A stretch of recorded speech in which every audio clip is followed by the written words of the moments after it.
వస్తుందంటే ఏట్రా గోపి, ఎలా ఉన్నావు? నిన్నే వెళ్ళావు కదమ్మా, ఒక్కరోజుకే ఏమవుతాను. సర్లే, నీ పెళ్ళాం ఎక్కడుందిరా? ఆ, తన గదిలో ఉన్నట్టుందమ్మా. ఒకసారి ఫోన్ నీ పెళ్ళానికి ఇవ్వరా. ఇప్పుడెందుకమ్మా, ఏదో పనిలో ఉండుంటుంది. ఇప్పుడెందుకంటావేంట్రా? ఇక్కడ ఊళ్ళో అందరికీ దండోరా వేసేశాను నీ పెళ్ళాం నీళ్ళొసుకుందని. అందరూ నీ పెళ్ళాన్ని పలకరించాలంటూ పట్టుకుని కూర్చున్నారు. అమ్మా, తను ఫ్రీగా ఉన్నప్పుడు నేనే చేయిస్తాను. అప్పుడు మేమంతా ఖాళీగా ఉంటావేంట్రా? నువ్వు తొందరగా వెళ్ళి ఇవ్వరా ఫోను. సరే, లైన్లో ఉండు.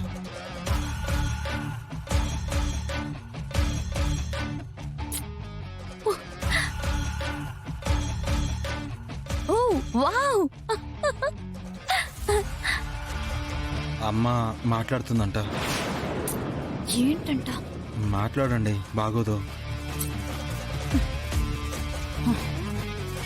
చెప్పండి అత్తయ్యా.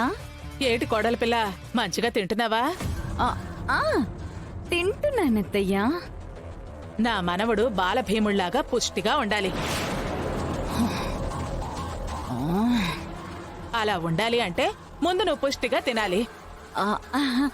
అలాగే అత్తయ్యా, తింటాను. ఇదిగో, మన పక్కింటి రత్తమ్మ మాట్లాడుతుందంట. వద్దు. ఇదిగో అమ్మి, మిమ్మల్ని చూస్తే ఏడాదికి కూడా తీపి కబురు చెప్పరేమో అనుకున్నాను. పర్వాలేదు, 3 నెలలు తిరగకుండానే మా గోపి నీ చేత పులుపు తినిపించేశాడు.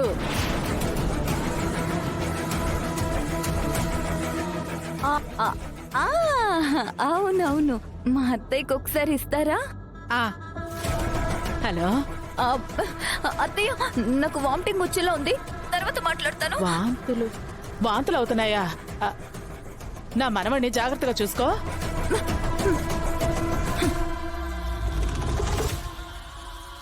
మాట్లాడాను కదా, ఇక వెళ్ళండి.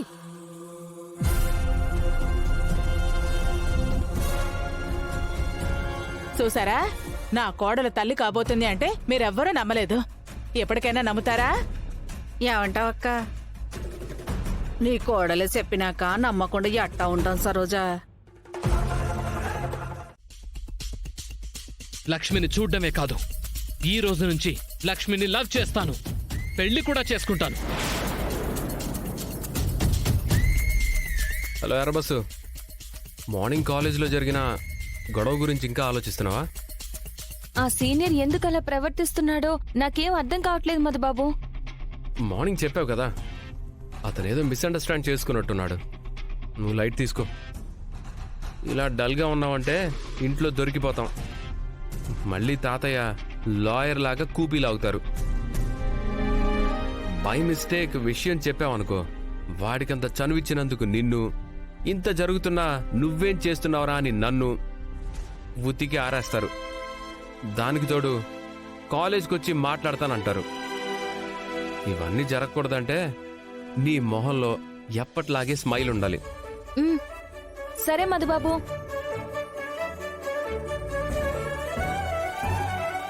మధుబాబు, పొద్దున్న సీనియర్ని కొట్టారు కదా, అది నిజంగా విషయం తాతయ్య వరకు వస్తుందనే భయంతో కొట్టారా, నా మీదున్న ప్రేమతో కొట్టారా? మళ్ళీ స్టార్ట్ చేసావా?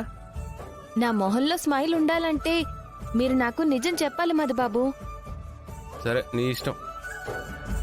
కారణం ఏదైతే నీ మొహంలో స్మైల్ కనిపిస్తుందో ఆ రీజనే అనుకో.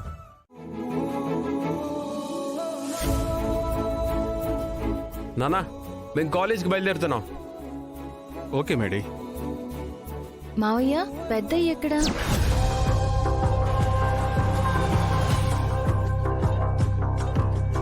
ఎవరో వచ్చినట్టున్నారు. ఎవరో వాళ్ళు.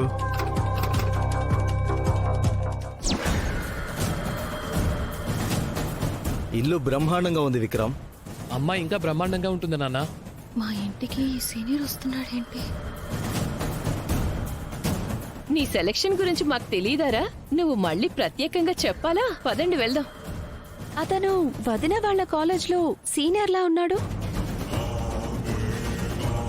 అమ్మా, నాన్న, లోపల జాగ్రత్తగా మాట్లాడండి.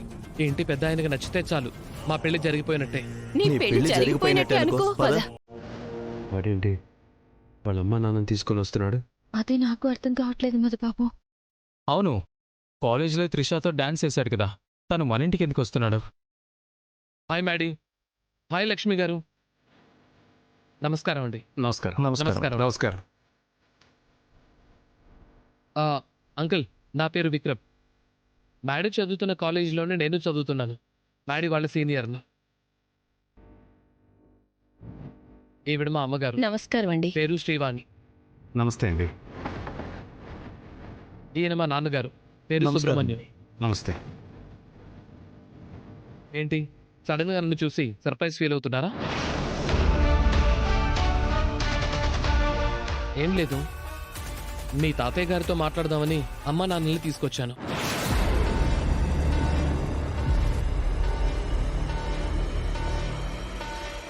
ఎవరు? నమస్కారం. నమస్తే. నమస్కారం అండి. నమస్కారం. గుర్తు రాలేదా నాన్న? అప్పుడు ఒక రోజు మన లక్ష్మిని వీధిలోకి పిలిపించుకొని మాట్లాడాడు కదా, అది ఈ అబ్బాయే.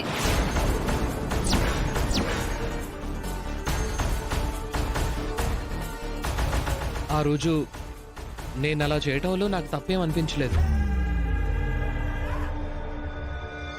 కానీ ఆ రోజు మీ ఇంట్లో జరిగిన గొడవ గురించి తెలిసాక మాత్రం తప్పు చేశానేమో అని చాలా ఫీల్ అయ్యాను. అప్పుడు మీకు సారీ చెప్పలేకపోయాను.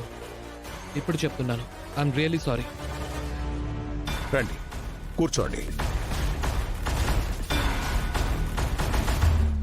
కూర్చోండి.